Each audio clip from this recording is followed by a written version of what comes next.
நீங்கள் வந்து வளர்ந்த பிறகு சில பேர் வாழ்த்தும் சொல்லுவாங்க, சில பேர் தூத்தவும் செய்வாங்க. வடிவேல் உச்சத்தில் இருக்கிறப்ப வடிவேலை பற்றின விமர்சனங்களே வரல. வடிவேல் ஒரு பிரேக் எடுத்த பிறகு அவரை பற்றி நிறைய விமர்சனம் பண்ணுறாங்க, கூட இருக்க விமர்சனம் பண்ணுறாங்க, என்ன அவர் பண்ணார் அவர் பண்ணுறாரு. ஆனால் அவர் உச்சத்தில் இருக்கப்ப யாருமே பண்ணல.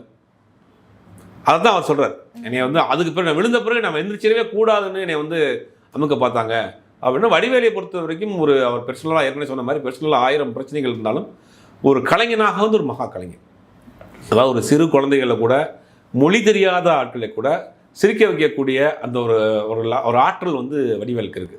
எப்படி வந்து 40 வருஷத்துக்கு யோசிச்சு பார்க்குறோம், 30 வருஷத்துக்கு முன்னாடி பண்ண ஒரு காமெடியை நேற்று பிறந்த குழந்தை டிவியில் பார்த்து சிரிக்குது.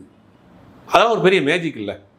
இளையராஜா போட்ட ஒரு 40 வருஷத்துக்கு முன்னாடி போட்ட ஒரு பாட்டை இன்றைக்கி வர ஜெனரேஷன் ரசிக்கிறாங்க, என்ஜாய் பண்ணுறாங்க. அப்போ வடிவேலை வந்து ஒரு 30 வருஷத்துக்கு முன்னாடி வந்த காமெடியை இன்றைக்கி பிறந்த குழந்தை பார்க்குது, ரசிக்குது. அப்படிங்கும் போது அதெல்லாம் அதுக்குள்ளே ஒரு யதார்த்தம், ஒரு உண்மை, ஒரு பாடி லாங்குவேஜ் இருக்க போய் தானே.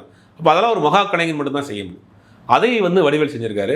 வடிவேலுக்குள்ள 1000 பெர்சனல் பிரச்சனை இருந்தாலும் ஒரு கலைஞனாக ஒரு மகா கலைஞன் தான்.